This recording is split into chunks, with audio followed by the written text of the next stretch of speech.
हमले के बाद न्यू जर्सी पहुंचे ट्रंप को लेकर खबर आ रही है।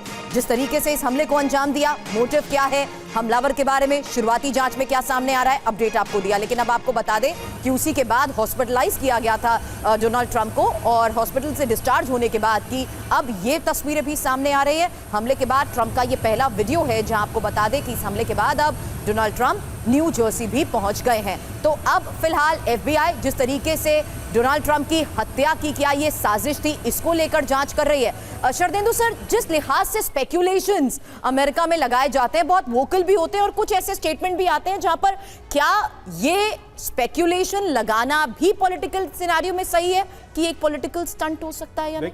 देखिए, ये जो हमला हुआ है डोनाल्ड ट्रंप के ऊपर एक पॉलिटिकल असेंबली पॉलिटिकल रैली के दौरान हुआ है, लेकिन आपको इसके मूल कॉज पे जाना पड़ेगा। अमेरिका में देखिए एक अलग तरीके का गन कल्चर है, वहाँ पे हथियार को खरीदने और बेचने की बड़ी स्वच्छंदता है। और ये बात सर जो आपने कही है, सॉरी टू बटन, ये उसी का नतीजा है कि एक 20 साल के युवक है जिसने इस हमले को अंजाम दिया। जी हाँ, बिल्कुल आपने सही बोला। इसलिए मैं बोल रहा हूँ कि इस पॉलिसी को रिव्यू करने की जरूरत है और थोड़ा उसमें स्ट्रिक्टनेस लाने की जरूरत है। एक कल्चर बन गया है, कभी मॉल पे हमले होते हैं, कभी स्कूल पे हमले होते हैं, पॉलिटिकल रैली पे हमले होते हैं। तो अब समय है अमेरिका इसको रिव्यू करे, जैसे कि इस तरीके की घटनाएं रोकी जा सके। और 20 साल का लड़का, इसकी क्या रेडिकलाइज हुआ होगा, क्या उसके पॉलिटिकल थॉट होंगे, ये तो हमारे समझ से पैसे से खरीदा हुआ हो सकता है कोई एजेंट हो जिसने इस तरीके की फायरिंग की। 20 साल की लड़के की परिकल्पना नहीं की जा सकती कि वो फ्यूचर में जो इलेक्शन होने जा रहा है अमेरिका को, उसको अफेक्ट करेगा। उसकी फायरिंग से हमास और इजराइल के रिलेशन डिफरेंट हो सकते हैं और रशिया यूक्रेन में डिफरेंट तरीके का